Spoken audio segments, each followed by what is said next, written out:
A few years ago, I was just another guy working in an office job, clocking in and out, trying to make ends meet. I had always thought of starting a business, but the usual doubts kept holding me back. I didn't have much capital, I didn't know if I could actually make it, and the idea of risking everything felt terrifying. But life, as it often does, pushed me to the edge, and it was that push that ended up changing everything. I had been working in marketing for a tech company for a few years. The salary was decent, and I had a nice enough apartment, but I could never shake the feeling that I wasn't doing what I was meant to do. I had big dreams of running my own business, but I always convinced myself that I wasn't ready. Then, one day, I got laid off. The company had been going through some restructuring, and I was one of the unlucky ones to get cut. I was shocked at first, but in hindsight, it was the best thing that could have happened to me. At the time, I was already working on side projects, mainly small digital products that I sold on Etsy or Shopify, just little things like digital planners and templates. The earnings weren't much, but they gave me a taste of what it would be like to be my own boss. Being laid off gave me the freedom to fully dive into my side projects, and for the first time, I didn't have any other distractions. The turning point came when I realized that there was a market for online tools and resources that weren't just templates or planners, but actual productivity apps. I had always been passionate about making life easier for people, especially when it came to managing tasks and staying organized. I figured, why not make an app that people would actually pay for? So, I started building. At first, it was slow. I didn't know how to code, so I hired a freelance developer to bring my vision to life. It was a constant back and forth between us as I explained my ideas and he translated them into a functioning product. The early version of the app was clunky, but it worked. I decided to launch the app on Product Hunt, figuring that if anyone would appreciate what I had built, it would be that crowd. The launch wasn't a huge success, but it did give me my first taste of what it would be like to grow a business. A few people downloaded the app, and I started receiving feedback. That feedback was invaluable. It was a mix of praise and constructive criticism, but it gave me a direction for what to focus on next. Over the next few months, I worked on improving the app, adding new features, and learning as much as I could about growing a SaaS, software as a service, business. I spent hours reading blog posts, watching YouTube tutorials, and taking online courses. I got better at marketing, started learning about SEO, and began experimenting with paid ads. But even with all that effort, my app still wasn't taking off. I was making a few sales here and there, but it wasn't enough to live off of. My savings were running low, and I was getting anxious. I was at a crossroads. I could go back to a regular job and leave my dream behind, or I could go all in and make this work. I went all in. I took a deep breath and decided to rebrand my app. I hired a designer to give it a fresh, modern look, and I also focused more on the user experience. I wanted to make sure the app wasn't just functional, but also enjoyable to use.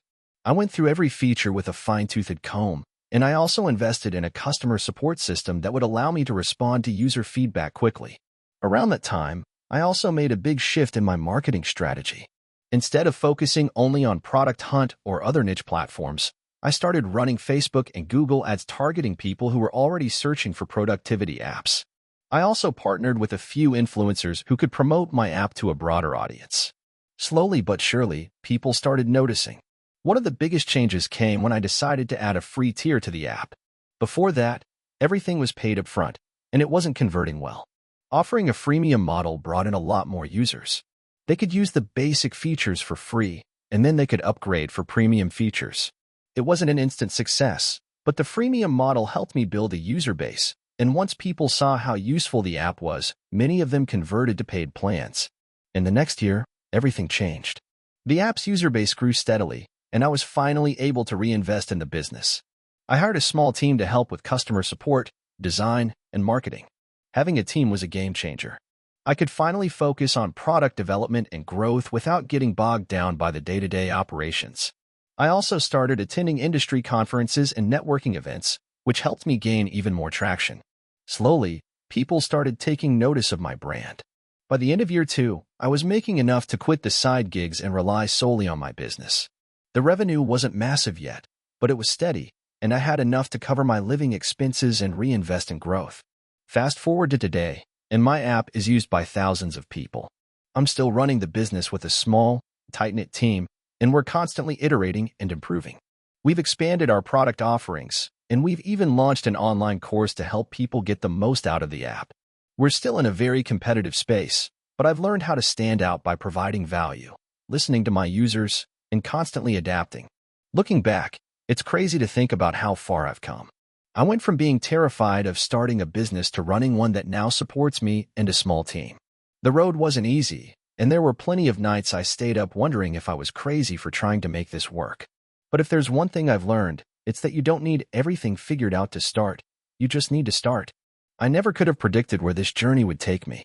Now, I'm not just living off my business. I'm building something that could potentially make a difference in people's lives.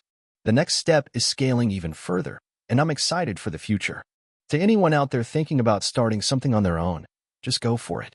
The road might be long, and it won't always be easy, but it will be worth it. The worst thing that happens is you learn and grow, and there's no shame in that. Stay persistent. Stay hungry. And most importantly, don't be afraid to take that first step. You never know where it might lead. If you enjoyed the video, don't forget to leave a like and subscribe to the channel. It helps the content grow and motivates me to create even more great videos. Turn on notifications so you don't miss any new uploads. By the way, I'm curious, when do you usually watch my videos? While working, studying, or just relaxing at home? Let me know in the comments. I'd love to hear from you. Thank you for your support. So, here's my story. It's about how I went from being a broke college graduate to founding a company worth millions and learning more lessons than I ever imagined along the way. I guess it all started back in 2017, after I graduated with a degree in marketing. To say that I wasn't prepared for life after college would be an understatement. Like most people fresh out of school, I thought I was going to land a job instantly. I had a decent GPA, an internship under my belt, and I was ready to take on the world. But reality hit hard. I spent months applying to hundreds of companies, attending networking events, and endlessly refreshing my inbox, waiting for some response. I even tried to reach out to some of the people I met at college, asking for advice. But nothing happened. No offers. No callbacks. It was crushing. My friends seemed to be finding jobs easily, but I was stuck in a limbo of rejection and self-doubt. I moved back home to my parents' place in a small town, feeling like I had failed at life. My savings were running out, and the pressure to figure it out was only getting worse. But the one thing I did have during that time was an idea. It wasn't something that came from a business class or a workshop. It was just something I'd been messing around with during my sleepless nights. I had always been interested in social media and digital marketing, but I started thinking about how brands were missing out on one thing: human connection. Companies were so focused on getting more followers, more likes, and more traffic, but they weren't paying attention to what their audience actually needed. I thought, what if there's a way to truly connect with people through social media, but in a way that doesn't feel like an ad? That idea turned into the seed of my first business. I wanted to create a digital marketing agency that focused on storytelling. I would help small businesses and startups craft real, human-driven stories for their brands. I wasn't interested in simply pushing products or services. I wanted to help these businesses connect with their customers on an emotional level. That's when I came up with the name for the agency, Storyline Media. I had no clue where to start. I didn't have much money, and I certainly didn't have a client base. So, I did what anyone in my situation would do. I took a risk. I used the last of my savings to build a basic website, got a logo made on Fiverr for $20, and started reaching out to local businesses. I sent cold emails, made cold calls, and walked into stores asking if they'd be interested in hearing how storytelling could help their brand. Most of the time, I got shut down or ignored, but every now and then, I would get a small maybe or let's talk. My first client was a local coffee shop. They had a great product, but their social media presence was non-existent. I pitched them my idea, take their brand story, talk about the owner's journey, and show behind-the-scenes footage of how the coffee was made. It wasn't about selling cups of coffee. It was about selling the experience. They agreed, and for the next few weeks, I worked tirelessly to create a content plan, design their social media pages, and make videos about their products. It wasn't glamorous, but it worked. Within a month, their engagement on social media shot up. They had more people walking through the door because they felt like they knew the story behind the coffee shop. It wasn't just some random business. They were connected to a narrative. Word got around, and soon enough, I had more clients. Small businesses were seeing results, and I was gaining experience in areas I never thought I'd be involved in, like video production, branding, and design. But then, reality came crashing in again. As the business grew, I realized I couldn't handle everything by myself. I wasn't just a marketer anymore. I was now a business owner, and with that came all the challenges I wasn't prepared for. I was handling finances, taxes, contracts, and trying to find new clients, all while keeping the current ones happy. I was exhausted. At one point, I had 4 clients and no time to properly manage any of them. I was staying up until 3 a.m., working through weekends, and barely keeping things afloat. At my lowest point, I had a conversation with a mentor I had met at a networking event a few months earlier. She listened to me vent about how overwhelmed I was, and then she said something that changed everything. It's not about doing everything yourself. It's about building a team that can help you scale. That was the turning point. I started hiring people, first, a part-time assistant to help with admin tasks. Then, I brought on a graphic designer to handle the creative work and a content writer to help with blogs and social media copy. Slowly but surely, I started delegating tasks that I didn't have time for, and that allowed me to focus on the bigger picture. By 2019, Storyline Media had grown from a one-man operation to a full-fledged agency with a small but dedicated team. We worked with 15 clients, some of which were startups, others local businesses, and a few e-commerce brands. But there was still one thing that was holding us back: the need for a larger digital presence. We had clients, but we weren't reaching new customers efficiently enough. It became clear that if we wanted to scale further, we needed to focus on inbound marketing, creating our own leads through our website, SEO, and content. I started investing in paid ads, refining our SEO, and creating a content marketing strategy for ourselves. It took time, but within a year, we began seeing a massive increase in inbound leads. We were now working with clients from all over the country, not just locally. We were also getting referrals from clients who loved our work and shared our story.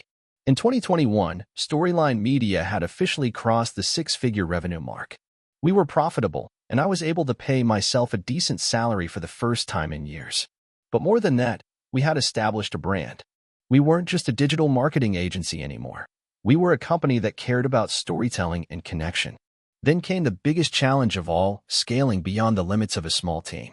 As much as I loved the work we were doing, it became clear that we couldn't handle 50 clients with just 10 people. I had to learn how to build scalable systems, automate processes, and make sure our quality never slipped. It's been almost 4 years since that coffee shop was my first client, and Storyline Media is now a 7-figure business with clients from all over the world. I've learned that entrepreneurship is not just about getting rich or being successful. It's about the grind, the failures, and the constant growth. And even when things are going great, there's always another challenge around the corner. But I wouldn't have it any other way. Looking back, I can't believe I was ever in that place where I thought I was a failure. Now, I'm more confident than ever. I've learned how to handle the hard times, and more importantly, I've learned to enjoy the ride. To anyone out there thinking of starting their own business, do it. Even if you're unsure, even if you're scared, even if you have no idea what you're doing, you'll figure it out along the way. Just make sure to be consistent, stay open to learning, and don't give up. You've got this. I started my entrepreneurial journey in the most unexpected way, and to this day, I can't believe how far it has come. To give you some context, I was always the kid who had a job since I was 14. I mowed lawns, worked at fast food places, did everything to have my own spending money.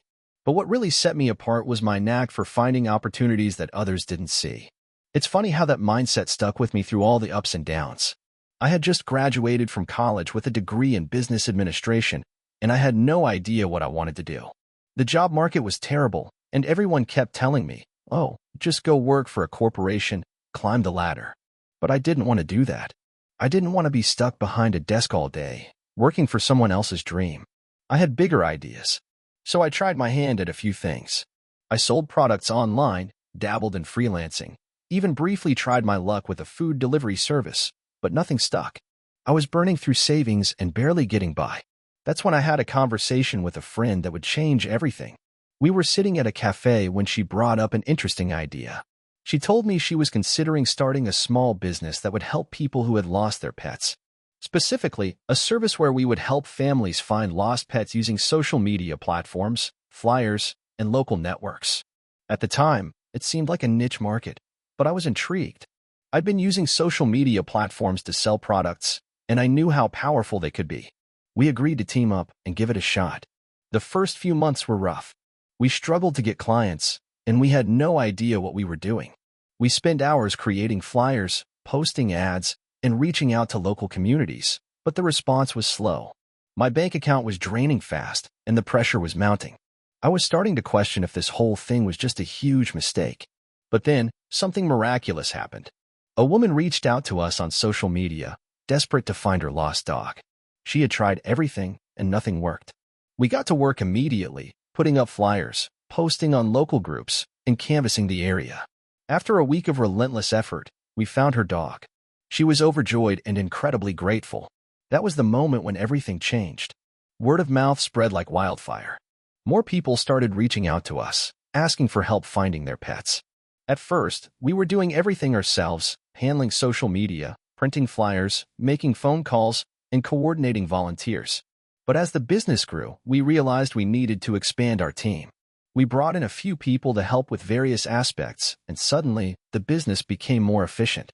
By the end of that first year, we had helped hundreds of families find their lost pets. We were featured in local news, and our social media following exploded. With each new success story, we gained more credibility. But the real breakthrough came when we developed a mobile app. It allowed users to report lost pets and connect with others in their area who could help. The app took off, and within a few months, we had expanded to multiple cities. Our business was growing faster than we could handle, and that's when we hit our first major roadblock. We were overwhelmed, and our finances were strained. We needed investment, but none of the banks or investors were interested. They didn't understand the potential. We were running out of options, and I was starting to feel like maybe this was it. Then, out of the blue, an investor who had been following our success reached out. He was interested in helping us scale the business further. After a few tense meetings, we reached an agreement, and suddenly we had the funding to take things to the next level. We hired more staff, expanded our technology, and even started offering additional services like pet microchipping and tracking. Fast forward a few more years, and the business was a household name in the pet industry. We had a national presence, and our app was a vital tool for pet owners. I never imagined that helping people reunite with their pets would turn into a full-fledged business, but it was incredibly fulfilling. As I reflect on that journey, I realized that the biggest lesson I learned wasn't about business strategies or making money. It was about persistence and adaptability. If I had quit after the first few months, when things looked bleak, I never would have experienced the success we eventually achieved. Entrepreneurship is messy and unpredictable. You will face setbacks, and you will make mistakes, but the key is to keep going. What I didn't know when I started was how much I would grow as a person. I learned to trust my instincts, push through the difficult times, and most importantly, not to let fear of failure hold me back. That moment when we found that woman's dog, when we made a real difference in someone's life, was when I knew I had made the right choice. And that's the real reward. Today, I'm still running the business, but it's in a much different place. We've diversified into new markets, created additional services, and even started a nonprofit arm to help pets in need. I've also started mentoring other young entrepreneurs, teaching them the lessons I've learned the hard way. Looking back, it's hard to believe how far we've come, and I'm so grateful for the journey. The moral of my story? If you have a dream, chase it, even when it seems impossible. Don't be afraid to take risks, and don't be afraid to fail. Because sometimes, failure is just the first step to something bigger than you could have ever imagined. A few years ago, I was just a regular guy working a 9 to 5 at a tech support job that I absolutely hated. I was stuck in a small office, answering customer complaints all day long, dealing with frustrated people who had no patience for technical issues. I wasn't making much money, and I was barely scraping by. Life felt like a constant cycle of work, eat, sleep, repeat. But somewhere in the back of my mind, I always knew I was capable of more. I'd always had an entrepreneurial spirit, but I didn't know how to channel it into something real. I spent my free time reading about business, startups, and success stories of people who had turned their dreams into something tangible. The more I read, the more I realized that the key to success was finding a problem and solving it. That's when the light bulb went off. I was frustrated with how often I had to deal with people's computer problems at work, not just the technical side, but the lack of understanding about what they were actually doing with their devices. Most of my coworkers had the same issues. They'd get stuck with basic tasks and have to call in for support, wasting time and resources. So, I thought, why not create an easy-to-use platform to help people solve these basic problems on their own? I had no experience in app development, but I did have a little bit of coding knowledge. I decided to teach myself how to build an app. I spent every free moment after work watching YouTube tutorials, reading articles, and tinkering with my computer. It wasn't easy, but the more I worked on it, the more determined I became. After 6 months, I had a rough prototype of the app. It wasn't polished, and it wasn't perfect, but it was something. I spent the next few months testing it on friends and family. It was a simple tool, an app that would guide users step by step through common computer issues like setting up Wi-Fi, troubleshooting software problems, and understanding basic system maintenance. I could see the potential in it. I knew this was a product that people could use, but I needed to find a way to monetize it. That's when I stumbled across the world of mobile ads. I wasn't trying to build the next billion-dollar app. I just wanted to create something that could help people and make a living. So, I integrated a few non-intrusive ads into the app and launched it on the app stores. I didn't expect much. In fact, I was fully prepared for the idea to flop. But surprisingly, the app started getting a few downloads every day. It wasn't huge at first, but the feedback I received from users was overwhelmingly positive. People were actually using it and were grateful for the help it provided. That initial success was enough to motivate me to keep going. I knew I had to make the app better if I wanted to grow. I kept improving it based on user feedback, adding new features, fixing bugs, and even launching a premium version with additional content. The more I worked on it, the more I learned about app development and marketing. After about a year, I was able to quit my day job. My app had started generating a decent income, enough to support me and even a small team of developers I hired to help with scaling. I didn't make millions overnight, but I built a steady stream of revenue that allowed me to focus entirely on my business. It was the first time in my life that I felt like I was actually in control of my future. But it didn't stop there. I started looking for new problems to solve. I expanded into a few other niches, building apps for basic smartphone tutorials, offering simple personal finance management tools, and even creating a fitness app that catered to people who didn't know where to start with exercise. I also began looking into marketing strategies to get my products in front of more people. I started experimenting with influencer marketing, paying micro-influencers to promote my apps on social media. It wasn't an immediate success, but slowly, the downloads started increasing as word spread. By the end of the second year, my income from the apps had tripled. I had reinvested everything back into my business, hiring more people, improving the user experience, and launching new features. At this point, my apps weren't just side projects anymore. They were my full-time business, and I had big plans for them. But as my company grew, so did the challenges. Managing a team, staying ahead of the competition, and constantly improving the products was exhausting. I found myself getting bogged down by the day-to-day operations, and I started feeling burned out. That's when I realized that the real key to success wasn't just about building a product, it was about building a team and a system that could run without me. I spent months focusing on delegation. I started hiring people who could handle the things I wasn't good at, like marketing, customer support, and even coding. I learned how to trust my team and let go of the micromanaging tendencies that had made me so involved in every tiny detail. This shift was pivotal in scaling the business even further.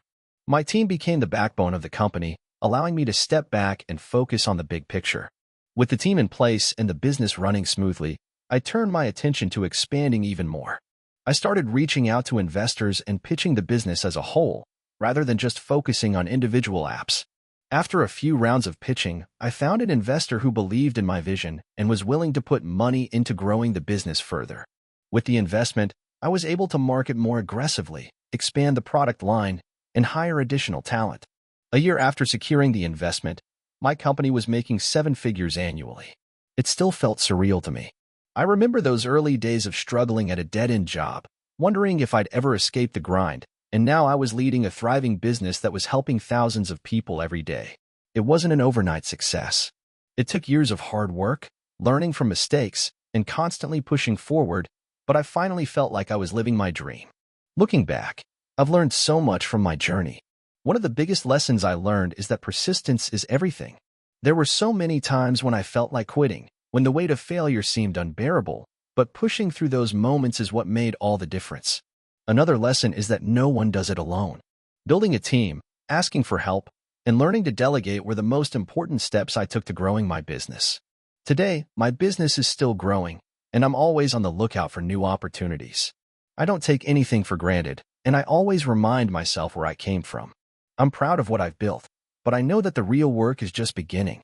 Every day, there's a new challenge, but it's those challenges that keep me motivated.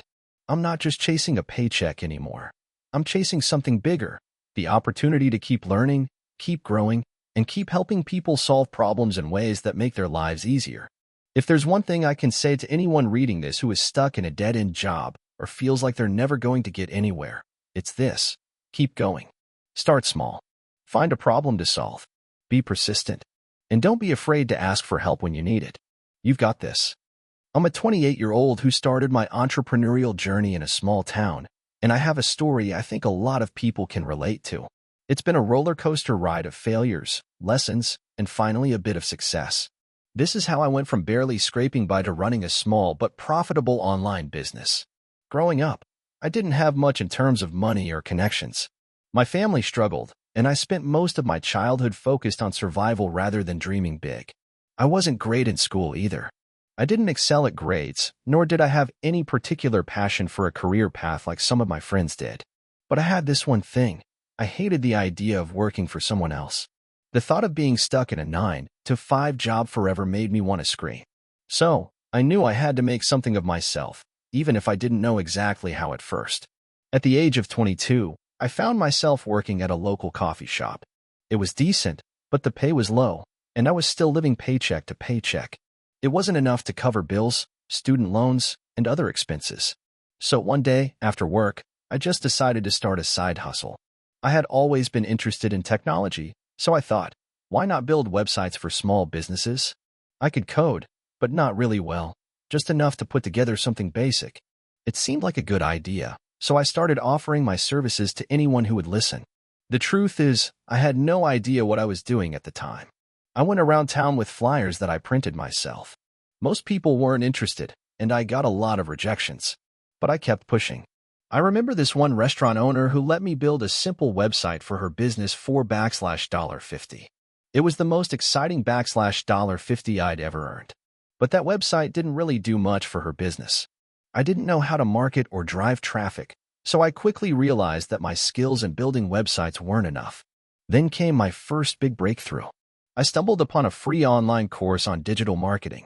I figured if I could figure out how to bring traffic to a website, maybe I could actually help these small businesses succeed. I dove into it, reading everything I could find on SEO, paid ads, content marketing, and social media strategies. I spent hours at night, after my coffee shop shifts, learning everything I could. It wasn't glamorous, but I was determined to learn. I also realized that I needed to think bigger. I could build websites for people, but what if I could create an actual business that helped people build their own brands online? I started researching e-commerce and found that dropshipping was becoming a popular way for entrepreneurs to make money online with little upfront investment. It sounded almost too good to be true. You sell products on your website, and when someone makes a purchase, the supplier ships it directly to the customer. No inventory, no warehouse, just a website and marketing. This was the perfect solution for me, especially since I didn't have much money to get started. I decided to build my own e-commerce store. I picked a niche: phone accessories. It seemed like a safe bet because everyone has a phone, and accessories are relatively cheap to source. I built a simple online store using Shopify and connected it to a supplier. I spent a few weeks perfecting the website, setting up the store, and learning everything I could about Facebook ads. I didn't have much money to spend on ads, so I started with just $5 a day. Honestly, I had no idea if it was going to work. For the first month, nothing happened. I barely made any sales. I was frustrated, but I didn't give up. I dug into the analytics, optimized my ads, and kept testing different approaches. I realized that my product images were terrible, so I hired a photographer on Fiverr to take better pictures for my store. I tweaked my ad copy, adjusted my targeting, and kept experimenting. Slowly but surely, things started to improve. I made my first sale, then another. It wasn't much, but it felt like a huge win. The next few months were a blur. I started reinvesting every penny I made back into the business, scaling up my ads and expanding my product line. The sales started coming in more consistently. By the time I turned 25, my e-commerce business was generating enough revenue that I could quit my coffee shop job and work on it full-time. It was a dream come true, but it was also terrifying. Now I was fully responsible for my income, and the pressure was on. Even though I had more freedom, the challenges didn't stop. I had to deal with supply chain issues, customer complaints, and the constant struggle to stand out in a crowded market. But each challenge taught me something new. I learned how to negotiate with suppliers, how to handle returns, and how to better manage my time. I also realized that as my business grew, I couldn't do everything myself anymore. So, I hired a small team of freelancers to help with customer service, management, and graphic design. It was scary at first, but it freed up my time to focus on the big picture. Fast forward to today. I'm running a business that brings in a solid 6 figures annually. It's not the huge tech startup I imagined when I was younger, but it's mine. I'm proud of what I've built. I now have the flexibility to travel, work from anywhere, and pursue other projects. I'm no longer stressed about making ends meet, and that sense of security is something I'll never take for granted. Along the way, I learned a lot of valuable lessons.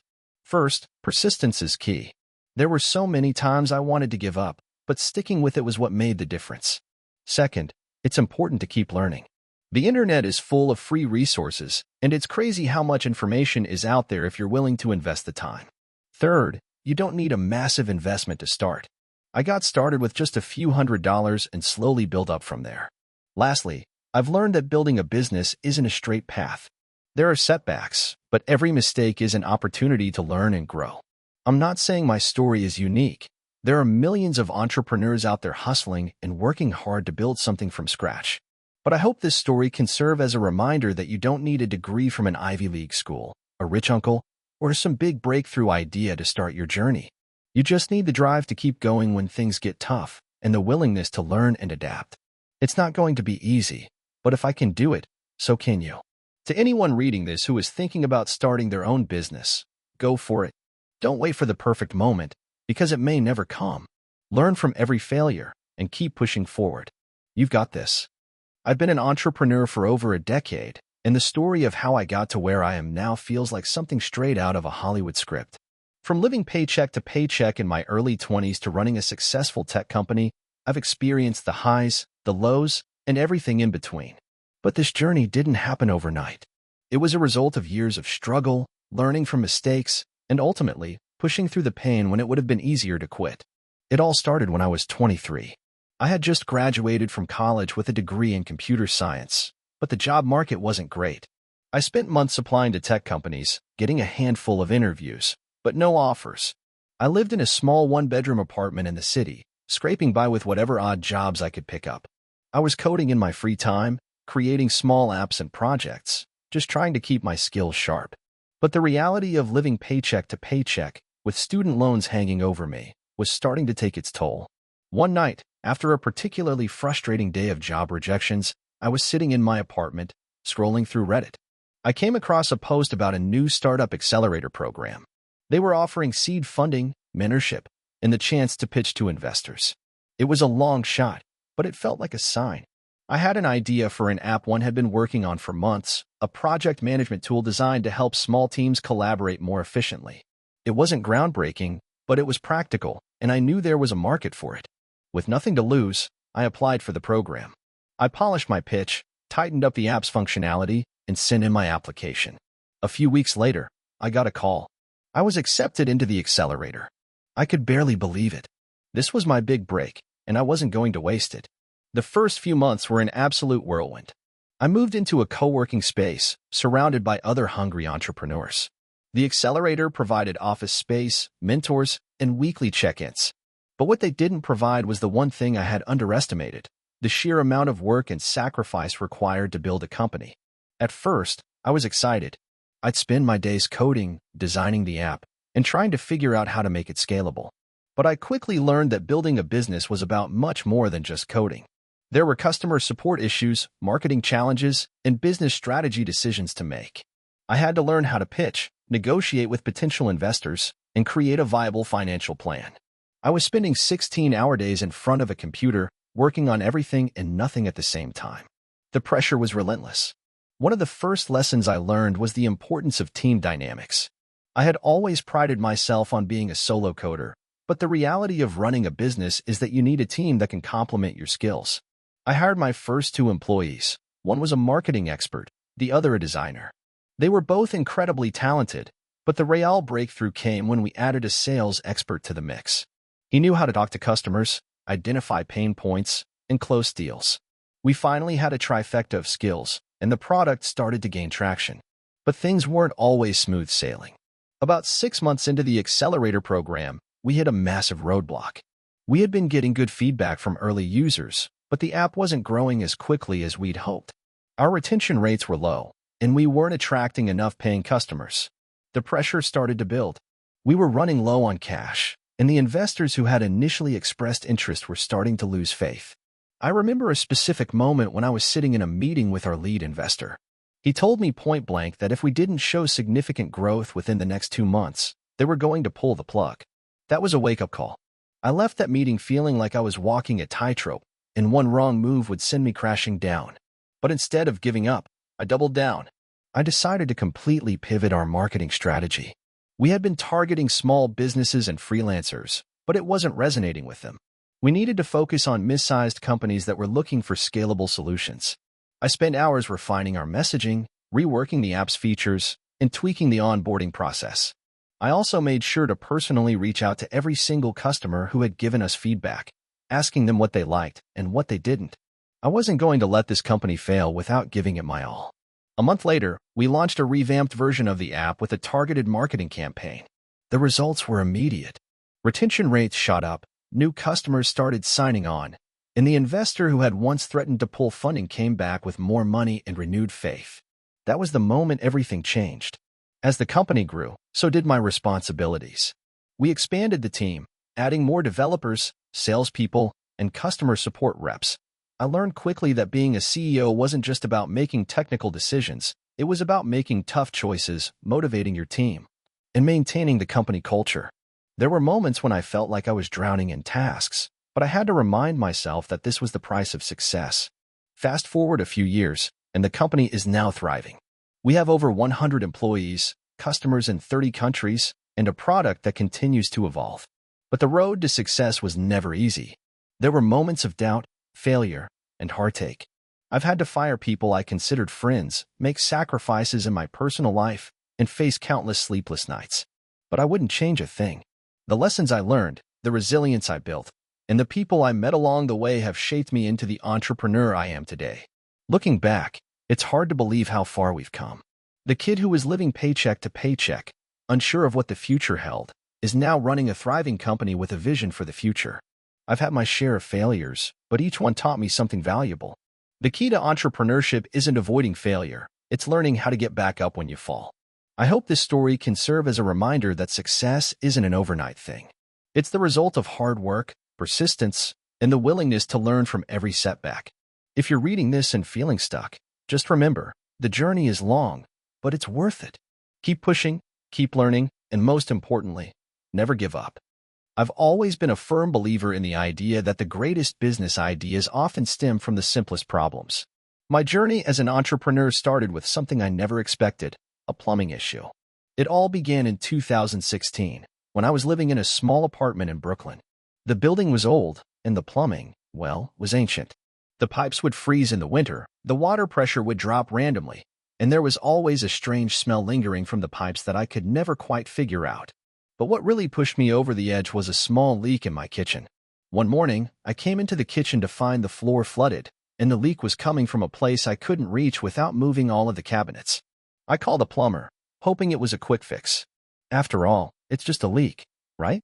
The plumber showed up a few hours later, took a quick look, and told me it would be a $300 service charge just to assess the problem, plus parts and labor. I was shocked. I didn't think the problem was that severe. And as he continued, he mentioned that the parts could take a couple of days to arrive, and he would need to come back to fix it. So, I was looking at a couple of $100 for something I didn't even fully understand. I immediately thought there had to be a better way. After a few hours of frustration, I decided to research plumbing issues online. I went down the rabbit hole, watching YouTube videos, reading blog posts, and joining Reddit communities dedicated to DIY plumbing fixes. To my surprise, there were tons of resources out there for the average person to handle plumbing problems. Yet, there was still this huge gap between knowledge and actual, easy-to-use solutions. That's when the light bulb went off. What if there was a service that could connect everyday people with experienced professionals who would give real-time advice and guidance, without the ridiculous markup? I had no experience in the plumbing industry, but I had always been good at problem solving and coming up with ideas. My mind raced with the possibilities. Over the next few weeks, I talked to friends, family, and even a few random people on Reddit about the idea. Most people loved it but weren't sure how feasible it was. I didn't let that stop me, though. I knew this idea could work, and I wanted to give it a shot. So, I started researching the tech side of things. How could I create a platform where users could ask questions, upload pictures or videos of their problems, and get advice in real time from professionals who were available immediately? I had a background in marketing, not software development, so I didn't know the first thing about building a platform. I decided to teach myself coding. It was an uphill battle. JavaScript, HTML, and CSS felt like a foreign language to me, but I stuck with it. I spent hours on free resources like Codecademy, Udemy, and Stack Overflow. Slowly, I started piecing together the basic framework for what I envisioned. But even with some basic code under my belt, I knew I needed help.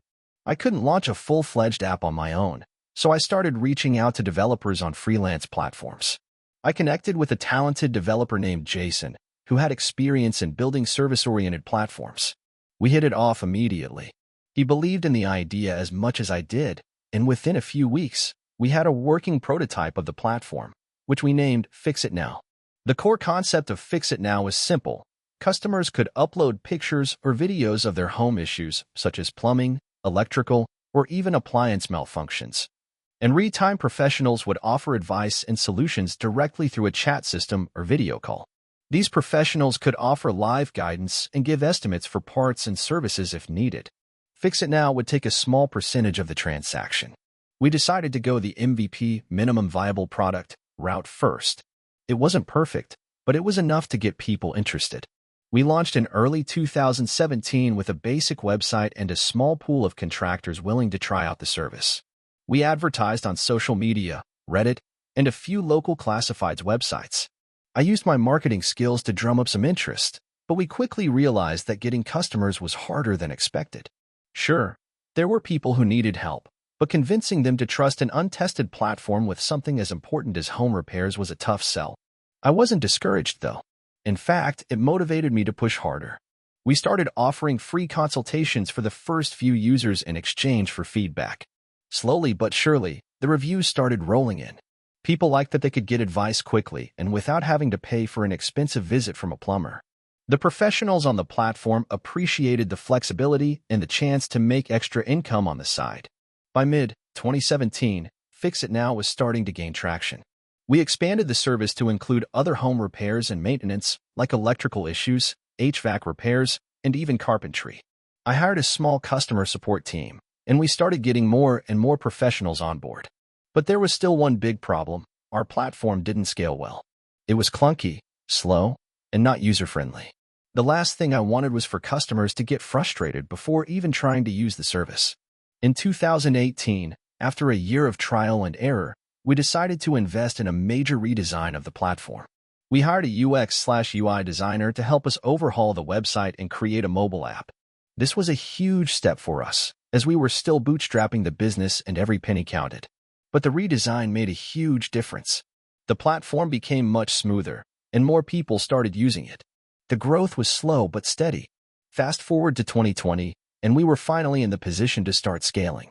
Fix It Now had grown from a small, niche service to a national platform used by thousands of homeowners and service professionals.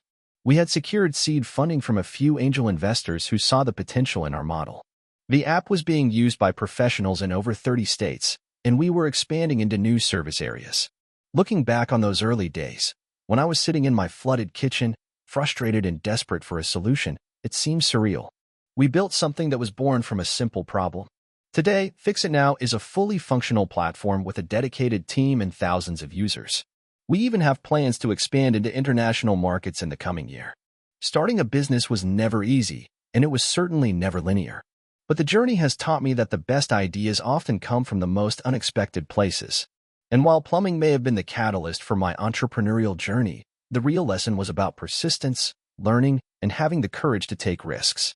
If there's one thing I've learned, it's that no matter how small or insignificant a problem might seem at first, there's always an opportunity if you look hard enough. And sometimes, it's those little issues that can lead to the biggest breakthroughs. This experience has been both humbling and rewarding. The road to success was anything but smooth, but with a little creativity, a lot of hard work, and a willingness to learn, anything is possible. A few years ago, I was just another guy working a 9-to-5 job in a nondescript office, feeling like my potential was being wasted. I knew I had a dream, but it always felt a bit too far out of reach. I had ideas, ambition, and a strong work ethic, but I lacked a clear path to success. I had a ton of small business ideas, but no real clue about where to start. Then came the day I hit my breaking point. I woke up late, rushed to get dressed, spilled coffee on my shirt, and missed the bus. I was late for work, again. It wasn't a massive crisis, but it was the straw that broke the camel's back. I had reached the end of my rope with the corporate grind. I was tired of working hard for someone else's dreams. I didn't have the energy for office politics, pointless meetings, or the feeling of being stuck in a loop of monotony. I had to do something. I couldn't go on like this. That's when the idea struck me. It wasn't revolutionary. In fact, it was probably something many other people had already thought of before. But in that moment, it felt like a light bulb had gone off in my head. I could start a business that helped small businesses with something that was always a challenge for them: social media marketing. I knew that small businesses were often overwhelmed by the complexity of digital marketing. I had a decent understanding of social media and had always been the go-to person among friends and family when it came to advice on marketing online. I'd helped a few small businesses with their online presence as favors, and it always felt like the companies I worked with struggled to make the most of their social media platforms. They didn't know how to run Facebook ads, engage with customers on Instagram, or even create quality content.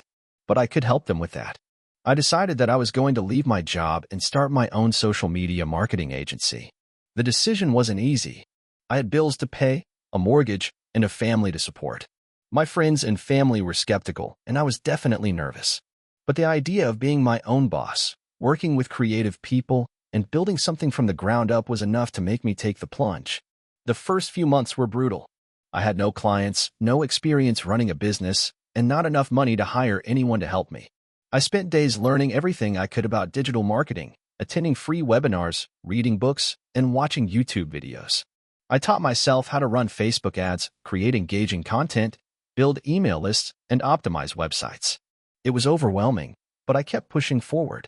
Eventually, I got my first client, an acquaintance who owned a small bakery. She was frustrated with her lack of online sales and wanted help growing her social media presence. I remember the excitement I felt when she agreed to work with me. This was it. My first real step into the world of entrepreneurship. I worked tirelessly on her account, posting daily, creating engaging content, and running targeted ads. Slowly but surely, I started seeing results. Her followers grew, her engagement improved, and, most importantly, her sales increased. That first success gave me the confidence I needed to push forward. I didn't have any major success stories yet, but I had a proof of concept. I could do this. I just had to keep learning, keep hustling, and keep grinding. I continued working with small businesses, one client at a time. Slowly, word of mouth spread, and I started gaining more clients. But things didn't always go smoothly. There were months when the client pipeline would dry up, and I would panic. There were clients who didn't understand the work I was doing and expected instant results. There were contracts that went south and moments when I felt like I was in over my head. But for every setback, there was a win. I landed a restaurant client who was able to quadruple his delivery orders in just 3 months. Another client, a local gym, saw their membership numbers soar after I revamped their social media strategy. With every success, my confidence grew, and my business began to stabilize. The turning point came when I decided to scale the business. I realized that I couldn't keep doing everything myself. I needed help. I hired my first employee, a talented social media manager who had a knack for creating viral content. We worked well together, and having someone to share the workload with was a game changer. We brought in another employee to handle ad campaigns, and soon our team was growing. We developed a strong reputation for delivering results. We worked with more and more clients, from local shops to small e-commerce brands. As our client base expanded, so did our team. I started hiring people with specialized skills: graphic designers, content creators, SEO experts, and our service offering became more robust. Instead of just running social media, we offered full digital marketing services. But success didn't mean it was easy. There were growing pains. Managing a team, dealing with unhappy clients, handling the cash flow, and maintaining the quality of work as we scaled was a constant challenge. I had to learn how to delegate, trust my team, and step into a leadership role. I spent countless nights working late to figure out systems, optimize workflows, and ensure we were delivering the best possible service to our clients. The growth didn't stop there. A year into scaling, we had our first big break. A national brand reached out to us, looking for help with their digital marketing. They had seen the results we were delivering for small businesses and were impressed by our approach. Landing this client was a game changer. Not only did it bring in a significant amount of revenue, but it also elevated our agency's credibility in the market. Today, we're a full-fledged agency with over 30 employees. We work with clients ranging from small local businesses to major national brands. We have a growing list of success stories and a strong client retention rate. But the journey hasn't been easy, and I'm still learning every day. Entrepreneurship is tough. There are constant hurdles, constant setbacks, and moments when I wonder if I made the right choice. But at the same time, there's nothing more fulfilling than knowing that what I build is mine. Looking back, I realized that the moment I decided to leave my job and follow my passion was the moment everything changed. It wasn't a perfect journey. There were a lot of mistakes, missteps, and failures along the way. But the key was persistence. The key was refusing to quit, even when things got tough. It was the belief that if I kept going, I would eventually make it. And now, I'm living proof that persistence pays off. If there's one piece of advice I could give to anyone thinking about starting a business, it's this: don't wait for the perfect moment. There's no such thing. Just start. Take that first step, and then take another. It's the small wins that add up over time, and eventually, you'll look back and realize that you've built something incredible. Entrepreneurship isn't easy. It's messy, it's uncertain, and it's full of failures. But it's also the most rewarding thing I've ever done, and I wouldn't trade it for anything. Hey, friends, if you enjoy this content, don't forget to like the video and share your thoughts in the comments. We really want to know what you like and what can be improved. What do you think of the video? Are there any topics you'd like to see in future videos? Your feedback really helps us get better. Thanks for being with us. I'm not one for sharing my story, but after seeing so many others find success and failure in entrepreneurship, I thought it might be time to share mine. This isn't a tale of an overnight success or some massive startup unicorn. No, it's much more raw, unglamorous, and relatable. It's about the struggles, the failures, the small wins, and the steady climb towards something better. It's a story of how one idea turned into a business, and how the business almost didn't make it. I started out like most entrepreneurs, full of ambition, optimism, and an idea that felt revolutionary at the time. It was 2016, and I had just left a stable but soul-crushing corporate job. I was a mid-level manager at a tech company, working 60-hour weeks, constantly stressed, with no real sense of fulfillment. I had saved up some money for a rainy day, and I figured, why not make it rain on my own terms? The idea I had was simple, really. I wanted to build a platform that helped small businesses with digital marketing. The idea was to create an automated system that could handle things like social media posts, basic customer service chats, and even email marketing campaigns. In theory, this would save small business owners time and money, and it was something I felt there was a genuine market for. At first, things moved fast.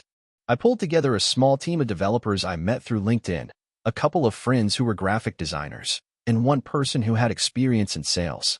We worked out of a tiny co-working space in downtown Seattle, which, looking back, was the perfect setting for a startup: coffee-stained couches, whiteboards covered in ideas, and the buzz of other entrepreneurs just as desperate as we were. We called ourselves AutoBoost because, well, we were about to boost small businesses. The first few months were all about building the product. I spent my days coding, badly, coming up with features, and getting feedback from our early users. I'd sit in the co-working space, pounding away at my laptop while trying to find customers who were willing to take a chance on us. And that was the first major problem: convincing small businesses to trust a bunch of unproven kids with their marketing. I remember one particular meeting with a local restaurant owner. We sat down in his small office, all eager to pitch the platform, and he immediately shot us down. "I don't care about social media automation," he said. "I need more customers, and I need them now." "You think a bot's going to solve that? You think some algorithm can fix my problems?" He was frustrated, and I could see why. His business was struggling, and he didn't have the luxury of experimenting with new tech. We walked out of that meeting with our heads down, but we didn't give up. Eventually, we found our first paying customer, a local coffee shop owner who was a bit more tech-savvy and open to experimenting. They signed on for a trial period, and I remember how overjoyed we were. We could actually point to a real business using our software. But that happiness was short-lived. As the weeks went by, we encountered bug after bug, and the platform began to break down under the weight of real users. We didn't have the infrastructure to support what we were trying to build, and we didn't have enough developers to fix the issues fast enough. We were bleeding money. I was draining my savings, trying to keep the team afloat. The credit card bills piled up, and I had to dip into my personal funds to pay salaries, even though we weren't bringing in enough revenue. I remember waking up at 3 a.m., staring at my bank account, wondering if I should call it quits. I was losing sleep, my relationships were suffering, and the weight of responsibility felt unbearable. But quitting wasn't an option. I couldn't face the shame of walking away after everything we had put into it. So, I did what any desperate entrepreneur does. I pivoted. We stopped focusing on building the perfect platform. Instead, we started offering personalized marketing services to local businesses.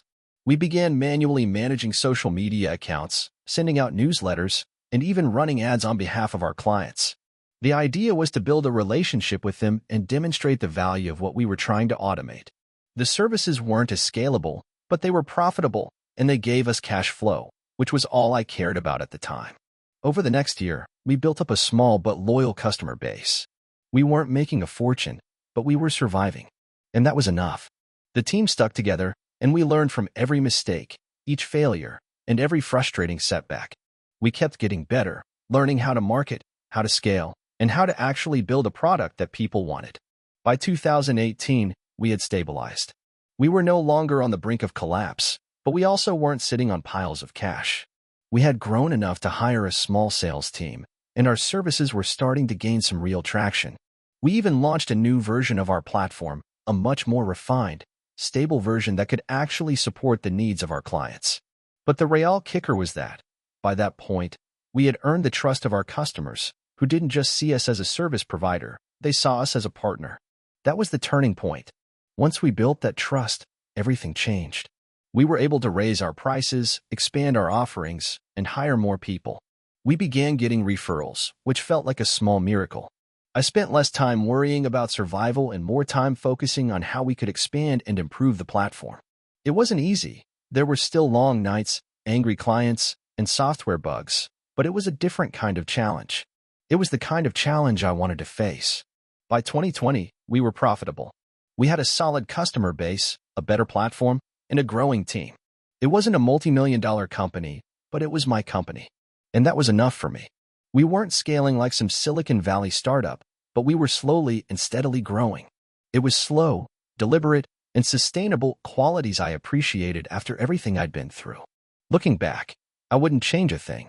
The failures, the sleepless nights, the financial stress, it all taught me lessons I wouldn't have learned any other way. And while my story may not be the most glamorous or the most impressive, it's mine, and it's a reminder that entrepreneurship is more than just success. It's about persistence, learning, and never giving up, even when it feels like the odds are stacked against you. So, if you're reading this and thinking about starting your own business, remember this. It's not going to be easy. You'll hit walls, you'll fail, and you'll question everything. But if you stick with it, if you're willing to learn and adapt, you can make it. It won't be perfect, but it'll be real. Thanks for reading. I started my business back in 2015 with nothing more than a laptop, a second-hand phone, and a dream to help people with something I was passionate about. The idea came out of frustration. I had been working a corporate job for several years in marketing, but I was tired of the 9-to-5 grind. I wanted something more, something I could build from the ground up. The problem was, I didn't know the first thing about starting a business. My wife, who was incredibly supportive, but also skeptical, would often joke, "Well, you don't even know how to do your own laundry, let alone run a company." She was right. I had no clue what it took to make a business work. I wasn't rich, I didn't have connections, and I wasn't the sharpest tool in the shed when it came to business acumen. But I was willing to learn, and that's where it all began. At first, I thought I'd try something in digital marketing. It seemed like a natural progression from my work experience. I wanted to help small businesses get more customers through social media, but I didn't have any clients. So I did what any self-respecting entrepreneur would do. I cold emailed every small business owner I could find. For weeks, I didn't get a single reply. I remember one particular day when I sent out over 100 cold emails, and I got exactly 0 responses. I started doubting myself. Maybe I was wrong about my idea. Maybe no one needed digital marketing services. But then I had a small breakthrough. A local yoga studio reached out to me after seeing a social media post I'd made about the importance of building an online presence. It wasn't much, but it was something. That first client was the start of everything. I took on the yoga studio's project and worked day and night on their social media content. I designed their ads, wrote posts, and managed their community. I learned more about Instagram and Facebook algorithms than I ever thought possible. The studio saw an increase in foot traffic, and they were happy with the results. Word of mouth spread, and soon enough, I had more clients than I could handle. But here's the catch. I had no idea how to scale. I was still working out of my small apartment, staying up late trying to handle everything myself. I knew I needed help, but I didn't have the money to hire anyone full-time. So, I started outsourcing tasks. I hired freelancers to help with content creation, graphic design, and even administrative work. The more people I brought on, the more I realized that scaling wasn't just about more clients, it was about creating systems to handle the increased workload. As my business grew, so did my confidence. I started thinking bigger. I rebranded my business, created a website, and launched a more professional marketing campaign. At this point, I was still making a fraction of what I made in my corporate job, but I was working on something that was my own. That alone made it feel worth it. I remember sitting at my desk one evening, looking at my bank account, and thinking, this could actually work. One of the biggest hurdles came when I decided to hire full-time employees. It wasn't a decision I made lightly. I knew that bringing on a team meant I would have to pay salaries, offer benefits, and manage a group of people. The idea of being responsible for someone else's livelihood was daunting. But after a lot of thought and some advice from a mentor, I took the plunge. Hiring my first employee was a game changer. She was a recent college graduate with a marketing degree, and I could tell from the moment she walked into the office that she had the drive and creativity I needed. I had been doing everything on my own for so long that I didn't realize how much I needed help. She handled client communications, organized our team meetings, and helped develop new strategies. With her help, we could finally take on bigger clients and projects. But it wasn't all smooth sailing. Growing a business comes with its fair share of setbacks. One of our largest clients, a local restaurant chain, decided to pull out of their contract right in the middle of a major campaign. They cited budget cuts and restructuring as the reasons, but it still felt like a punch to the gut. I had just invested a significant amount of time and resources into their project, and it left us scrambling to fill the financial gap. During that time, I learned a valuable lesson. You can never become too reliant on one client. Diversifying your client base is essential for long-term sustainability. It was a tough lesson, but it pushed me to go after more business, to think outside of the box, and to never put all my eggs in one basket. The experience also taught me to manage cash flow better, which was something I'd been neglecting. Over the next couple of years, we expanded our offerings. I hired more people, and we began offering more comprehensive marketing services like search engine optimization, SEO, content writing, and email marketing. We also developed a system for onboarding new clients and keeping track of their progress. It was still a struggle to stay afloat at times, especially during the slower months, but every time I thought about quitting, I reminded myself of why I started. By 2019, we had grown into a full-fledged digital marketing agency. I had a team of 10 employees, and we had worked with dozens of clients in various industries, from retail to real estate to fitness.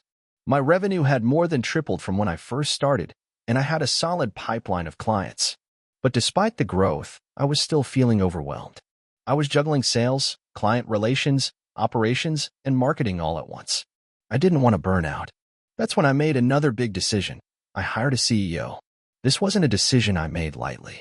It was one of the hardest choices I've ever had to make because it meant stepping back from the day-to-day operations and trusting someone else to run the company.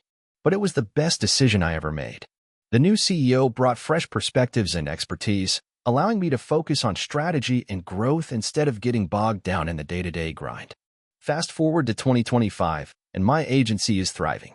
We've expanded our team to 30 employees, and we've worked with some of the biggest brands in the country. We've developed proprietary systems that help our clients get better results faster. Looking back, it still feels surreal. I went from an overwhelmed freelancer working from my bedroom to running a company that provides jobs for dozens of people. If there's one thing I've learned from all of this, it's that entrepreneurship is a journey. There are highs and lows, and nothing is ever as easy as it seems. But the key is persistence. If I had quit during the tough times, I would have never gotten to where I am today. There were plenty of moments when I thought about throwing in the towel, but I kept going. And I'm so glad I did. So, to anyone thinking about starting their own business, just know that it won't be easy. You'll face obstacles, doubts, and failures, but you will also experience moments of pure joy and pride. If you keep pushing, one small success at a time, it will pay off. And when it does, it will be more rewarding than you could ever imagine. I never thought I'd be where I am today. The whole journey of building my business was completely uncharted territory for me.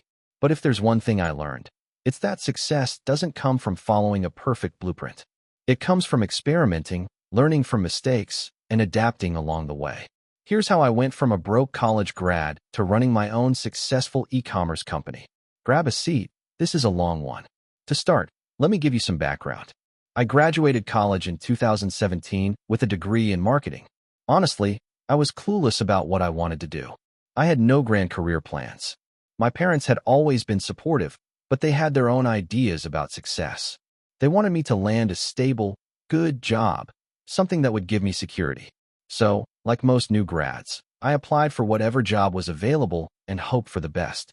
I landed an entry-level marketing job at a small agency. The pay was barely enough to cover rent and student loans. It wasn't glamorous. But after a year, I started to feel comfortable. I was getting the hang of it. The paychecks were steady, I had health benefits, and I was doing something I sort of enjoyed. But here's the kicker. Every day I'd sit at my desk and think, this is it? This is all there is. The idea of working 9 to 5 for the next 40 years didn't sit well with me. One evening, after an exhausting day of doing client reports and brainstorming ad campaigns that didn't excite me, I stumbled across an article on Shopify. It was a case study about a guy who had built a multi-million-dollar e-commerce business by selling niche products. I'll admit, I thought it sounded too good to be true. But curiosity got the better of me, and I started researching more about e-commerce. It wasn't long before I was deep into YouTube videos and blog posts about how to start an online store.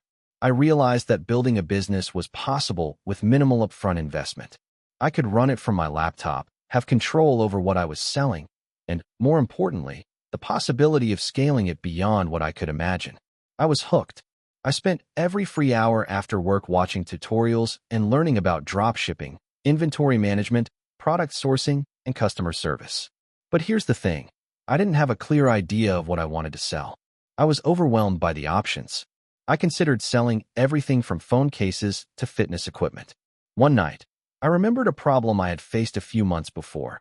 I had lost my favorite pair of wireless headphones at a concert, and the thought of replacing them with a cheap knockoff just didn't sit well with me. It was in that moment that I realized I could sell high-quality tech accessories that would last longer and provide real value to customers. I started researching suppliers and reached out to manufacturers in China. I knew nothing about importing, shipping, or international trade. But through endless late nights of Google searches and emails, I figured it out. The first product I ever sold was a custom-designed pair of wireless earbuds. I put together a basic Shopify store, nothing fancy, and launched it with a $200 budget for Facebook ads. I remember that first sale. It was a $60 order. I was ecstatic.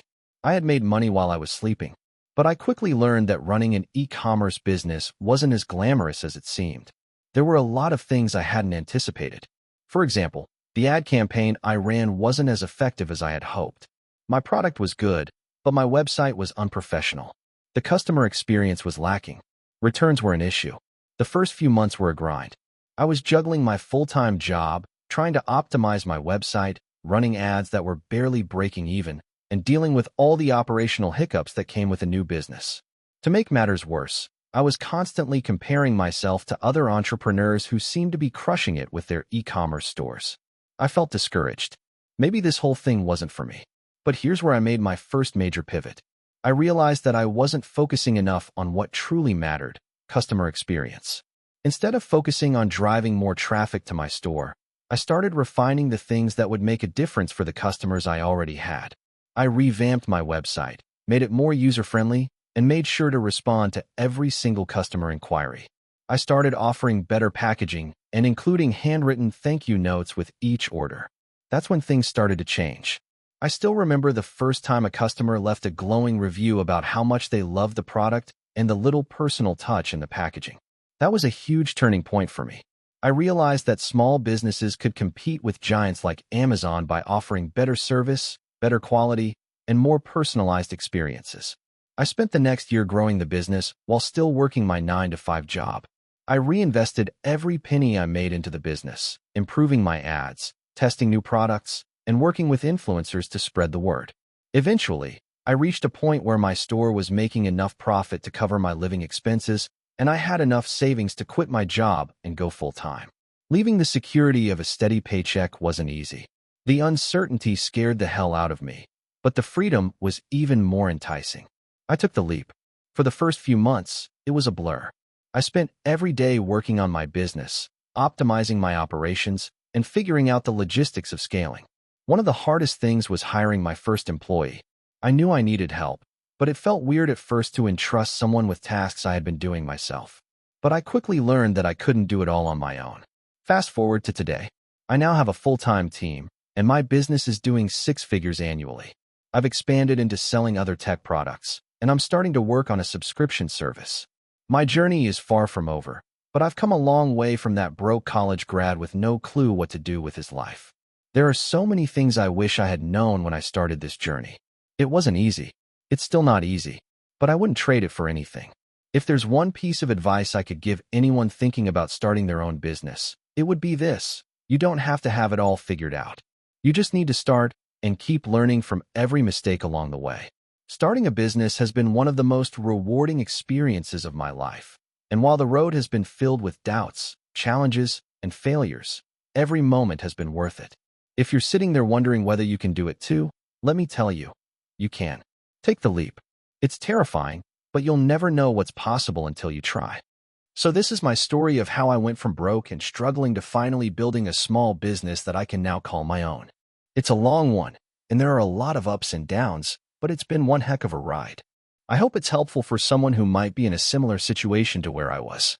It all started a few years ago. I've always been the type of person who wanted to do something on my own, but I never knew what that was. I had a series of odd jobs through high school and college, fast food, working at a retail store, even doing some freelance web design, but nothing ever felt like it was leading to anything. I wasn't passionate about any of it, and most of the time I was just scraping by, trying to make ends meet. It wasn't glamorous, but I wasn't entirely miserable either. I was in my early 20s, so I figured I'd figure it out sooner or later. Then came the turning point. I lost a job I had been at for almost a year. The company was going through some tough times, and they laid off a good chunk of people, including me. I wasn't surprised. In fact, I had been expecting it. The writing had been on the wall for months, and I had already started looking for something else. But I couldn't find anything.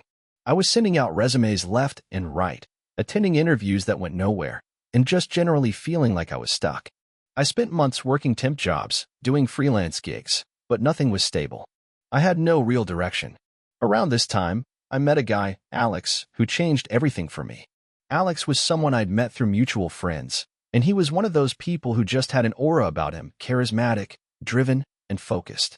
He had a small digital marketing agency that he ran by himself, and while he didn't make a ton of money, he lived comfortably and loved what he did. He was the first person I met who had a real business, and he wasn't working 9 to 5 for someone else. He was his own boss. We started talking about business, and he told me that there was money to be made online if you knew how to market yourself. He talked about the importance of branding, social media, building an audience, and doing something that had value. I'd always been a little tech-savvy, so it intrigued me, but I had no idea where to start. I spent the next few weeks binge-reading articles, listening to podcasts, and watching YouTube videos about starting a business, marketing, and entrepreneurship. I started getting obsessed with the idea of building an online business. But the problem was, I had zero capital. I didn't have money to throw around, and I wasn't about to take out a loan or ask for financial help from my family. The idea of starting something from scratch with no budget was daunting, but I kept pushing forward. At the time, Alex had a side hustle where he was teaching people about digital marketing, offering courses and consulting. I reached out to him and asked if he could mentor me or help me get started. To my surprise, he agreed, but there was a catch. I would need to work for him first. He said it would be a good opportunity for me to learn the ropes and gain some experience. He didn't want to take on someone who had no real skills, and I respected that. I worked for Alex for about 6 months. He wasn't paying me much, but I learned a ton. I learned how to build websites, run paid campaigns, create content, and optimize social media platforms. More importantly, I learned the value of time management, working with clients, and how to operate a small business. He was tough on me, but I respected it. He made sure I understood that building a business required focus, grit, and persistence. One day, after about 6 months, Alex came to me with an idea. He had a few clients who wanted to outsource their content creation, and he asked if I'd be interested in taking on some of the work. I said yes, even though I was terrified. I had no idea how I was going to pull it off, but I did, and that was the start of my own business. I began offering freelance content creation and digital marketing services to small businesses. The first few clients I landed were through word of mouth, and I started charging next to nothing just to get my foot in the door. But that was okay. It was a learning process, and every time I completed a project, I learned more about how to price my services, how to manage clients, and how to improve my skills. The next year was a grind. There were months where I had little to no work, and I'd find myself questioning if I was doing the right thing. I almost gave up a couple of times. There were moments when the bills piled up, and I didn't know how I was going to pay rent. But I kept going. I built up a portfolio of work, improved my skills, and slowly started getting better clients. Eventually, I raised my rates. But more importantly, I began realizing that I was actually running a business. I started scaling up by outsourcing work to other freelancers, taking on more clients, and using systems to streamline the process. I had to learn how to manage people, how to handle contracts, and how to navigate the world of taxes and business registration. Everything was new, and there were plenty of mistakes along the way. Fast forward a few years, and things are much different now. I've grown my business into a small agency with a team of 5 people, all remote. We handle everything from social media marketing and content creation to full-blown digital advertising campaigns. We've worked with clients in multiple industries, everything from tech startups to local businesses. Last year, I made more than I ever thought possible, and it feels surreal. I still work a lot, and the pressure is constant, but now I'm doing something I'm proud of. It's been a journey, and I've learned more about myself than I ever expected. I learned that you don't need a ton of money to get started. You just need to be resourceful and persistent. I also learned that the path to entrepreneurship isn't linear. There are lots of setbacks, but if you keep pushing, things do eventually start to click. If you're in a place right now where you feel like you're just spinning your wheels, like I was, I hope this story helps you realize that there is a way out.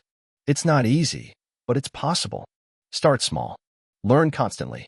Don't give up when it feels like nothing is working. Keep trying, keep improving, and eventually, you'll get to where you want to be. It's a strange feeling to be where I am today. 3 years ago, I was living paycheck to paycheck, struggling to make ends meet, and constantly wondering if I'd ever get out of that cycle. Now, I've built a company that's doing well enough to allow me to finally breathe a little. But the journey wasn't easy, and it didn't happen overnight. I remember when I first had the idea for my business. I was 26 and fresh out of college, stuck in a dead-end job at a small marketing firm. It was soul-crushing. I felt like I wasn't using any of the skills I'd spent years developing. I had a degree in graphic design, but my job was a mix of cold calling and sending out promotional emails. I wasn't growing, I wasn't challenged, and most days, I didn't even want to get out of bed. I had always dreamed of starting my own business, but fear held me back. Fear of failing, fear of not knowing enough, fear of not having the money, fear that I wasn't cut out for it. But then something happened. I had a conversation with a mentor, someone who had seen the ups and downs of entrepreneurship. I remember telling him I wanted to start a business but didn't know where to begin. He didn't give me some elaborate answer or tell me to go take a loan. Instead, he asked me one question that changed everything. What is something you would create for yourself? It wasn't an easy question to answer at first. I was so caught up in the idea of creating something big, something grand, that I wasn't thinking about the basics. But then it hit me, something I could create was a solution to the problems I had faced in my job. I was dealing with small businesses that didn't have the time or knowledge to create high-quality marketing materials. They needed a simple way to get professional designs without breaking the bank. So I decided I would create a platform that allowed businesses to easily access affordable design services. That was the birth of my first business, Designly. It wasn't flashy at the start. I didn't have investors or a team. I didn't even have a business loan. I started by working nights and weekends while still holding my day job. I built the website myself, used my graphic design skills to create the initial branding, and I reached out to a few friends to see if they could help. I offered affordable design services to small businesses, and slowly, word of mouth spread. I didn't make a lot of money in the beginning, but I didn't care. I was excited about the work and the idea of being my own boss. However, my journey was far from smooth. The first major challenge came when I realized I had no idea how to market my own business. I was good at designing, but I wasn't good at selling myself. I spent months experimenting with different marketing strategies, some of which failed spectacularly. At one point, I paid for a massive ad campaign that got me a grand total of 0 clients. It was crushing. But instead of giving up, I started studying how other successful businesses marketed themselves. I read books, watched YouTube videos, and spent hours analyzing ads that were actually working. I learned that the key was to focus on solving people's problems, not just showcasing my work. As I refined my marketing strategy, I began to see results. The first few months were slow, but then things started to pick up. My website traffic grew, clients started coming in, and I began hiring freelancers to help with the workload. It was exhilarating, but also terrifying. With every new client, I felt the pressure to deliver and make sure everything went smoothly. There were sleepless nights, and at times, I wondered if I was in over my head. But the fear of failure was outweighed by the excitement of seeing my business grow. The next big hurdle came when I hit my first major financial setback. One of my larger clients went bankrupt and left me with an unpaid invoice. It was a blow to the business, and I had to scramble to find ways to make up for the loss. It was a hard lesson in cash flow management, and I had to learn how to balance income and expenses more carefully. I had to tighten my belt, cut unnecessary costs, and get creative with how I brought in new business. But it was also the moment that taught me the importance of diversifying my income streams and not relying too heavily on a single client. By the time my business hit the 2-year mark, I was starting to feel the weight of scaling. We had grown from just me working from my kitchen table to a small team of 10. We had regular clients, we were working with a few medium-sized businesses, and I was starting to feel confident that Designly could actually become something sustainable. However, the challenges of managing a team were entirely new to me. I had to learn how to be a leader, how to delegate, and how to keep everyone motivated. There were times when I felt like I was doing everything, from managing the finances to handling client relationships. I wasn't prepared for the stress, and there were moments when I thought about quitting. But I pushed through. I hired a few key people who helped me balance out the workload. I learned how to trust my team, and I stopped trying to do everything myself. That was when the real growth started happening. As we got more clients, we started developing processes and systems that allowed us to operate more efficiently. We invested in software that helped automate certain tasks, and I learned how to outsource some of the work that wasn't in my area of expertise. Fast forward to today, and Designly has expanded beyond my wildest dreams. We're not just offering design services anymore. We've added branding consultations, digital marketing packages, and even social media management. We've built a reputation for helping small businesses grow and succeed, and we've become known for delivering high-quality work with exceptional customer service. The team has grown to 25 people, and I'm no longer the one handling every project. I have managers in place, and I've been able to step back and focus on the bigger picture. Looking back, I can say with certainty that starting my business was one of the best decisions I've ever made. But it hasn't been easy. There have been countless moments of doubt, failure, and uncertainty. I've made mistakes, learned from them, and tried to become better with every challenge that came my way. If you're reading this and thinking about starting your own business, I won't tell you it's going to be easy. It's not. But it is possible, and the sense of fulfillment that comes with creating something of your own is worth the struggle. I'm proud of where I am now, but I know this is just the beginning. There's always more to learn, more to improve, and more to achieve. So, if you're out there, feeling stuck, wondering if you can make it work, my advice is simple. Just start. You don't have to have it all figured out, but you have to take that first step. Everything else will fall into place. It was a typical Tuesday afternoon in 2016 when I, a 23-year-old fresh college graduate, found myself pacing around my tiny one-bedroom apartment, trying to figure out how I was going to make a living. I had no job, no savings, and no solid plan. All I had was an idea that had been nagging at me for months. The idea of creating an online store that would sell products aimed at helping people manage their chronic pain. But the road ahead felt like a never-ending maze, and I wasn't sure where to begin. It all started a year before when my mother had been diagnosed with rheumatoid arthritis. Watching her struggle with the pain and limited mobility was heartbreaking. We tried everything from prescription medications to physical therapy, but nothing seemed to offer long-term relief. One day, while I was doing some research online, I stumbled across a product, a wearable heat therapy device that claimed to help with muscle and joint pain. The reviews were overwhelmingly positive, and I thought, why isn't everyone talking about this? That's when the idea hit me. I could create an e-commerce store that sold innovative pain relief products, not just heat therapy, but also a range of solutions that weren't widely available in traditional stores. At first, it seemed like a great idea. But then, as I sat in my apartment, I realized that building a business wasn't just about having a great product idea.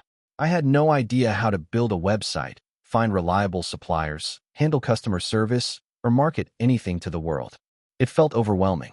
I decided to start small, focusing on what I knew. I would begin by researching a few pain relief products that had good reviews and a proven track record. I spent hours poring over online forums, reading customer feedback, and testing out some of the items myself. After a few weeks, I had a list of 5 products that I believed could make a real difference for people like my mom. Next came the issue of finding suppliers. I knew I couldn't afford to buy large quantities of stock up front, so I turned to drop shipping. The idea was simple. I'd partner with suppliers who would handle the inventory and shipping, while I focused on marketing and sales. It was a low-risk way to start, but I soon realized that drop shipping had its own set of challenges. I had to vet suppliers carefully to ensure they could deliver on time and maintain product quality. After a few weeks of trial and error, I finally found a few suppliers I felt comfortable working with. With my product list and suppliers in place, I needed a website. I had no technical skills at the time, but I wasn't going to let that stop me. I spent the next few weeks learning how to use Shopify and design my first e-commerce website. It wasn't perfect, but it was functional. I added some simple product descriptions, set up a payment gateway, and created a blog that would feature helpful tips on managing chronic pain. My goal was to not just sell products, but also to provide value to my potential customers. Now that I had a website, the next step was driving traffic to it. I had no marketing budget, so I had to get creative. I started by reaching out to bloggers and influencers in the health and wellness space, asking if they would be interested in reviewing my products. To my surprise, some of them responded positively, and soon I had a few product reviews published on reputable blogs. I also started posting on social media, targeting specific pain management communities on Facebook and Instagram. I didn't have a large following, but I engaged with people who were genuinely interested in pain relief and offered discounts and helpful advice. The first few months were slow. I remember the anxiety I felt when I saw the low traffic numbers on my website. My sales were minimal, and I spent countless nights reading about digital marketing strategies, SEO, and e-commerce growth tactics. Slowly, things began to pick up. One product in particular, a portable massager, started to gain traction. I sold my first 10 units in 1 week, and it felt like a huge win. It wasn't much, but it was proof that the idea had potential. As my sales grew, I reinvested every penny into the business. I upgraded my website, started running Facebook ads, and expanded my product range. I also hired a virtual assistant to handle customer service and order fulfillment, which freed up my time to focus on marketing and business development. By the end of my first year, I was earning a modest income, but it was enough to cover my expenses and give me the confidence to keep going. The real breakthrough came when I started leveraging customer testimonials. I realized that the people who were buying my products weren't just looking for relief, they were looking for hope. Many of them shared their personal stories with me, and I began posting their testimonials on my website and social media pages. I also reached out to them for permission to feature their stories in marketing campaigns. This helped build trust and credibility for my brand, and sales started to skyrocket. At the same time, I began expanding my product line. I added items like ergonomic pillows, natural pain relief creams, and exercise equipment designed to improve mobility. I also started offering free resources on pain management, like workout routines and diet tips, to position my brand as an authority in the space.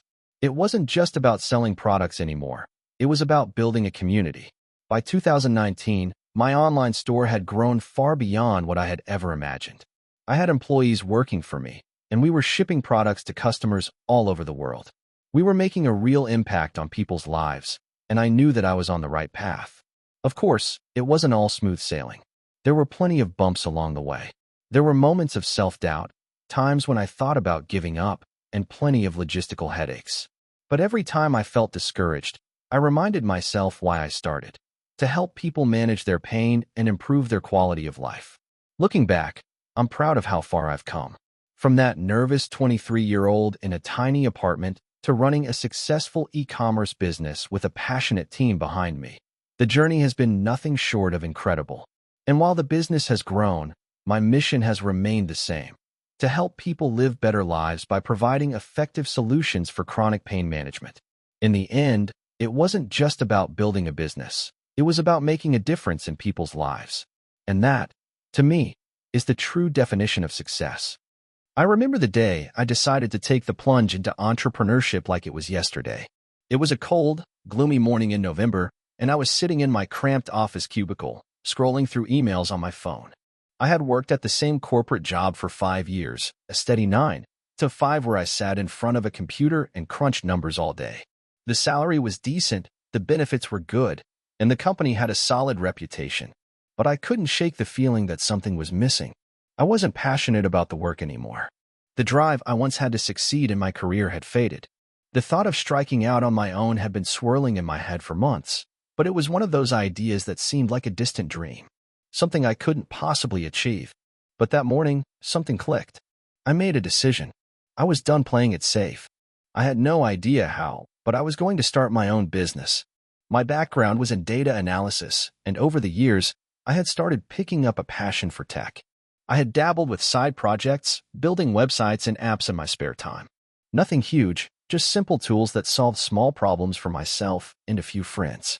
But the more I worked on them, the more I realized I was onto something. The possibilities were endless. With a mix of excitement and fear, I started planning. I didn't have a grand vision at first, just a vague sense of wanting to create something that would make life easier for people. After countless late-night Google searches, reading entrepreneurship blogs, and watching YouTube videos, I knew my next step was clear. I needed to build a product that would solve a real problem. I had no savings to speak of, and the idea of quitting my job without a safety net was terrifying. But I couldn't keep putting it off. I quit my job in February, fully aware that I was taking a leap into the unknown. The first few months were pure chaos. I moved back in with my parents to save money and used the little I had to build a basic prototype of my product. It was a website tool designed to help small businesses track their inventory more efficiently. It was a small idea, but I believed it could help companies save time and reduce errors. I spent days coding, testing, and refining the platform.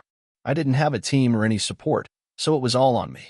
I learned about marketing, customer service, and business development as I went along, often making mistakes and learning from them.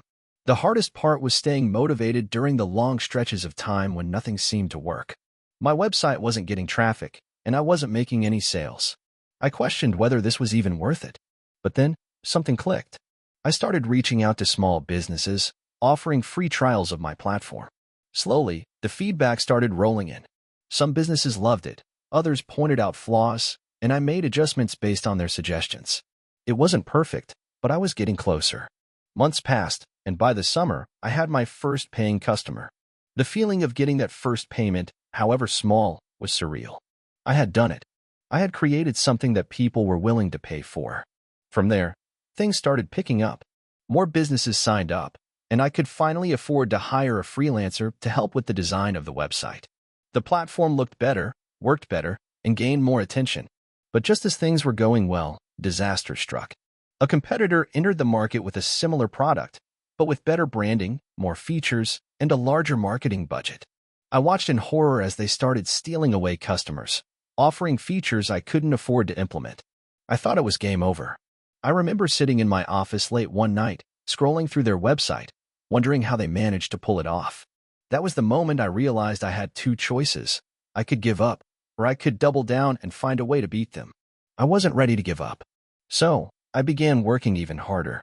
I spent every waking moment trying to figure out how to differentiate my product and make it better.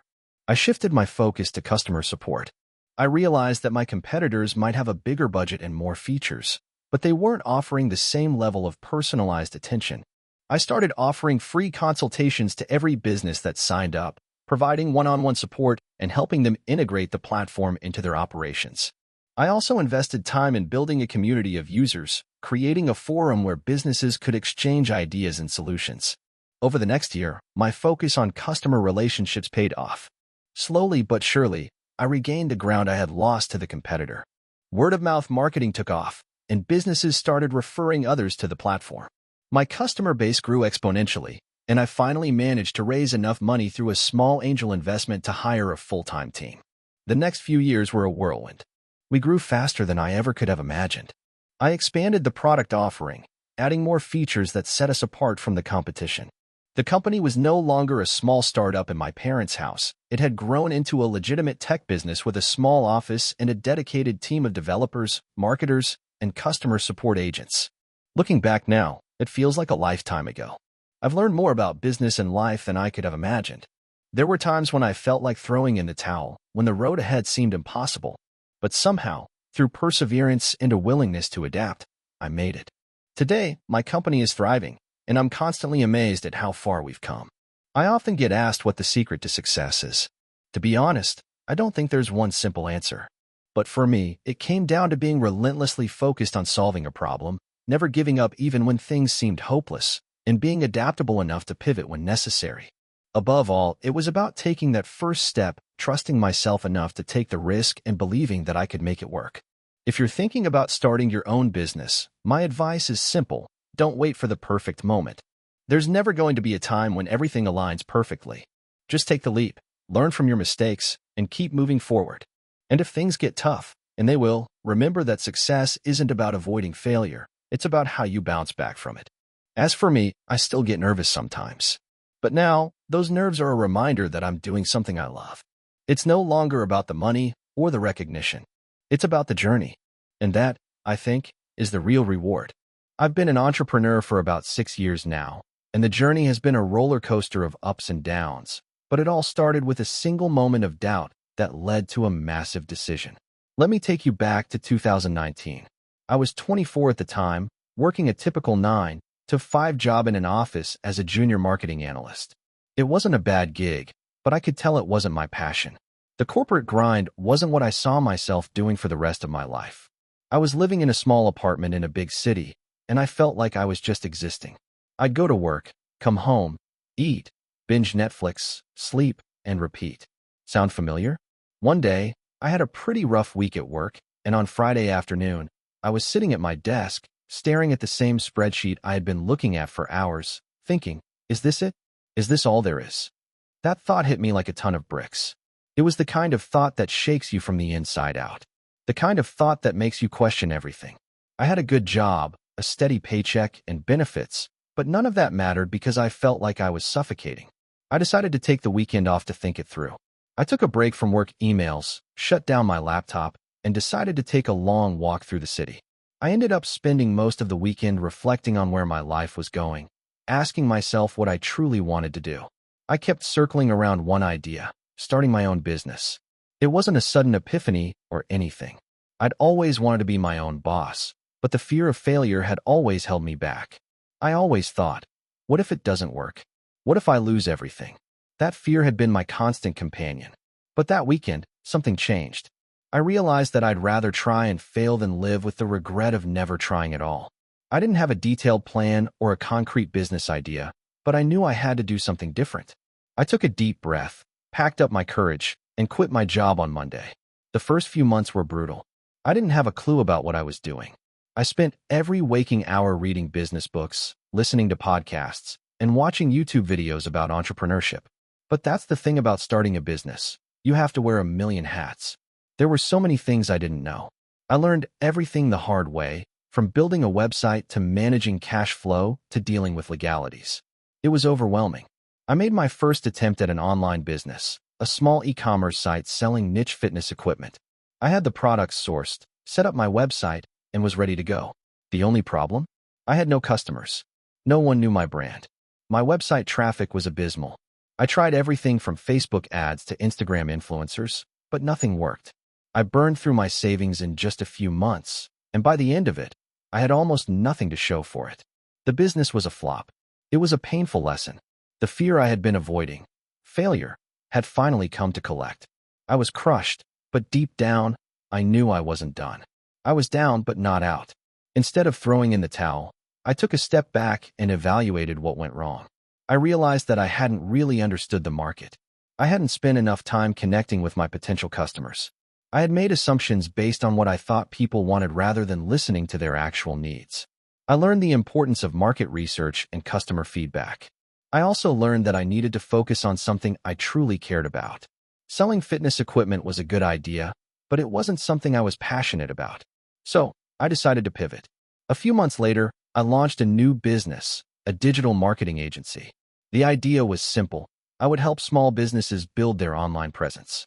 I had gained a lot of experience in marketing during my time working in the corporate world, and I realized I could use that knowledge to help others. Starting this business was different. I started small. I worked from my apartment, freelancing for local businesses. I didn't have a big budget for advertising, so I relied on word of mouth, social media, and networking. Slowly, my client base grew. I focused on providing excellent service, building real relationships, and getting results. By the end of my first year, I had built a steady stream of clients. It wasn't glamorous, but it was progress. I made enough money to pay my bills and reinvest into the business. I hired a couple of part-time employees, and we started growing. I also learned a critical lesson about the importance of systems and processes.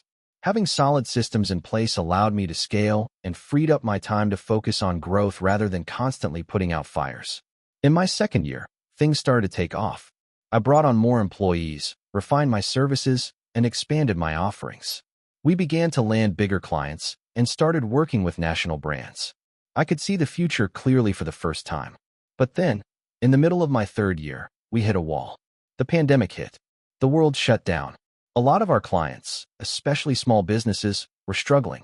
Many couldn't afford our services anymore, and we lost a significant chunk of revenue almost overnight. I was devastated. However, in the midst of that crisis, I learned another valuable lesson: resilience. I knew I couldn't give up. I dug deep into my network, reached out to people for support, and adapted. We started offering virtual services to help businesses pivot online. We refined our strategies, focused on cost-effective methods, and helped our clients survive the storm. It was hard, but we made it through. By the time the world started opening up again, our agency was stronger than ever. We had learned to adapt, and we were more prepared for whatever came next. Fast forward to today, and I'm proud of what we've built. We're a team of 15, and we've worked with over 100 clients, from local businesses to major brands. My agency is thriving, and I'm doing work I genuinely love. More importantly, I've learned that entrepreneurship isn't about avoiding failure. It's about learning from it, bouncing back, and evolving. So, to anyone out there considering taking the plunge into entrepreneurship, it's not easy. There will be failures. There will be days when you doubt yourself. But don't let fear stop you from going after what you want. Trust me, the growth you experience when you push through those tough times is worth it. If I had let my first failure define me, I'd still be stuck in that office, feeling miserable and unfulfilled. Instead, I learned to embrace the challenges, and now, I'm living a life I'm proud of. Thank you for watching until the end. If you enjoyed this video, don't forget to like and subscribe to the channel so you won't miss new videos. Also, leave a comment. I'd love to hear your thoughts. Your support and engagement mean a lot to me. See you in the next video.